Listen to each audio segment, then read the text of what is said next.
Time now for this week's Goofy Award. This week BC NDP Premier David Eby reiterated his long-standing opposition to a new pipeline on BC's north coast. This came shortly after he stated there was no private sector support for such a pipeline. Well, he's right, but he fails to mention that no private sector company would invest the billions necessary without significant legislative changes. As Enbridge CEO Greg Ebel states, the issue is not one of there being a proponent. The issue is one of government policy setting the conditions to get investment to occur. And let's be honest, the government has not done that yet, and it's not clear they intend to. While some private sector companies actually have agreed to at least look at Alberta's new pipeline proposal, the industry has been clear that investment in a new pipeline wouldn't be considered without the repeal of Bill C-69, that was dubbed the anti-pipeline bill, along with Bill C-48, the Northern Tanker ban moratorium. I mean, it hasn't happened, and along with the federal government's refusal to shelve the emissions cap, if nothing changes significantly, it's clear to me that no private sector company would be interested in committing to a new pipeline. I mean, come on, after all, Enbridge has already been burned for hundreds of millions of dollars with the cancellation by the Liberal government of the Northern Gateway pipeline in 2017, and that was after it received conditional cabinet approval. TransCanada Pipeline, now TC Energy, well, they lost hundreds of millions when the federal government kept changing the rules midstream for Energy East.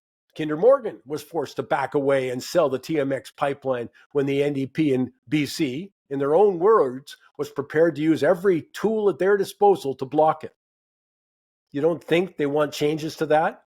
Now, for Premier David Eby to say there's no private sector proponents for a new pipeline, come on, it's disingenuous in the extreme. But he's not the only one insulting our intelligence. Prime Minister Carney is keeping him company. After trying to play both sides of the pipeline issue during the federal election, the Prime Minister finally stated on June 25th that when it comes to building a new pipeline, he stated in quotes, there must be a consensus of all provinces and Indigenous people. He went on to say that in quotes, if a province doesn't want it, it's impossible. I will not impose a project on the province. Well, he knew full well that BC's NDP and the Quebec government's opposition to a new pipeline. But here's the goofy part. Prime Minister Carney doesn't acknowledge, because it may be uncomfortable politically or that his commitment to the green agenda overrules it, but he does not acknowledge that he can override provincial opposition.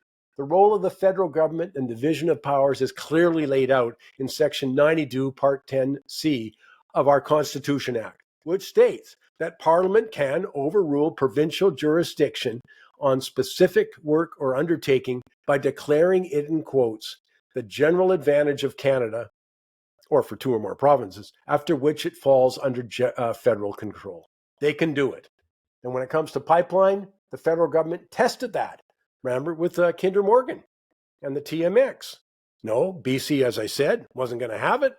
Federal government goes to court and wins. And the Supreme Court of Canada upheld that ruling. I mean, Prime Minister Carney is supposed to be acting in the interest of the nation. He has the power to approve a new pipeline in BC's north coast in the interest of all Canadians. But so far, he's refused. Come on, so much for his claim that he wants Canada to be an energy superpower. I mean, it was just a few months ago, in response to the Trump tariffs, we had the vast majority of Canadians seem to understand that oil was our most consequential export to the U.S. They had polling that showed 3/4 of Canadians support a new pipeline in order to reach new markets, remove our reliance from the U.S. and the discount that comes with it. All of this rarely mentioned in the context of the oil sands contribute only 0.15% of global emissions. No, both the BC and federal governments are not just ignoring the tens of millions of Canadians who support a new pipeline, but they continue to reject the massive economic boost that a new pipeline would bring at a time of record debt, high youth unemployment, negligible productivity growth, investment capital leaving the country for friendlier tax and regulatory regimes. No, I personally just say we can't afford it.